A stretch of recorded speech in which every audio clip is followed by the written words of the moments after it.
Welcome to the December 19th edition of the Sideline View from the Hockey House in downtown Brainerd. And Jeremy, let's start off maybe talking a little bit of Warrior Boys basketball. You saw them play Monday against Rogers, and they had a big win there. And your impressions after seeing them? A balanced scoring attack. There's not one player on that team that's really gonna lead them, as opposed to not even last year. No one really led them, but they had some key guys that were key scorers. But this year they're gonna get points from everywhere, and that's kind of what they need to do. Everybody can shoot the ball at will, and they have a good balance. It's not as profound or not as I don't know what the word is, but they're not like last year. They're a step down from last year, but they still have some of the same similarities. Whereas balance, yeah, it's a very good balance. They're a little undisciplined, little green around the edges yet, and they're gonna get that game experience as the season goes on. And I think they'll be okay. I like the progression that I'm seeing from this team. I've only seen them 3 times, but they're improving each time. Mm-hmm. I covered boys hockey on Tuesday night. Jim Archibald got his 100th win as the Warriors coach, and Brainerd really took Apollo apart. I mean, I thought it was going to be a closer game than it was. I mean, Apollo was a Section 6-1A champion last year. They beat Little Falls in the finals and went to state, and I know they had their goalie back. I'm not sure how many of the other guys they had back. I know they were leading scorers, leading the section, this Paul Kenny in scoring, but Brainerd just really handled them. It was really not a close game, and so Brainerd's got I think they're on the road tonight, and then they're on Saturday. They're at home against Bemidji.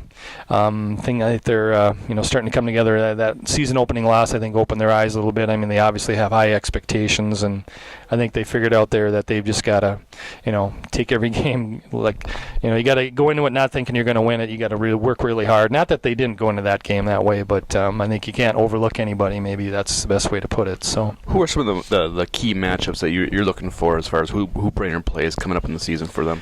Well, obviously they've got Roseau twice. They'll have Moorhead twice, I believe, both of those. They added Hermantown this year, which is always a powerhouse in 1A, Class 1A. I know they've won a few state titles and always a very, very good program. They have them here this year, so that'll be a good test for them as well. And I think it's looking really good. I mean, if they just keep doing what they're doing, I know obviously these other teams have improved over the last year as well, but I'd like Brainerd's chances. Maybe this is the year. I know we talked about that last year, and there's a pizza right on it. If it isn't the year, then Dan's going to have to cough up a pizza. So that's the way it is. So we have some holiday. Obviously, things will get kind of light Monday, Tuesday, Wednesday of next week, Christmas week, and the following week for New Year's. Merry Christmas, by the way. And you too, you and yours. I was going to wear my Santa hat here today, but I forgot all about it. So when is that Santa column coming out? I know you dread it, but everyone loves it. Comes out on Tuesday. I don't know if everybody loves it, but Renee is always after me to make sure I do it, so I guess I'll have to come up with another one here. But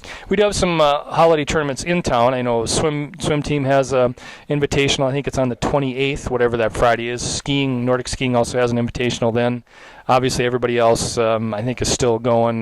Boys basketball, I know, is going to have some games during the break. So is boys hockey. They're going up on a 3-game road trip up to the Iron Range. So Bob McDonald's going for his 1,000th win, and then one of our own, Dave Galvich, is going for his 600th career win. So a lot of miles. That'll be this Friday, right? Friday, hopefully it'll be this Friday. Right. Right. So a lot of key milestones coming up, and should be an exciting couple weeks. Not many coaches have won 600 games, I don't think. I think it's less than a dozen or less than 10. So it's impressive. Hopefully he'll get that. I'm sure he will. So, Well, thanks for joining us, everybody. Have a Merry Christmas, and I'm not sure when we'll be back, but we'll be back. So eventually, we'll be back eventually, hopefully, unless they don't renew our contract. Yes. Thanks for joining us. Thank you. See ya.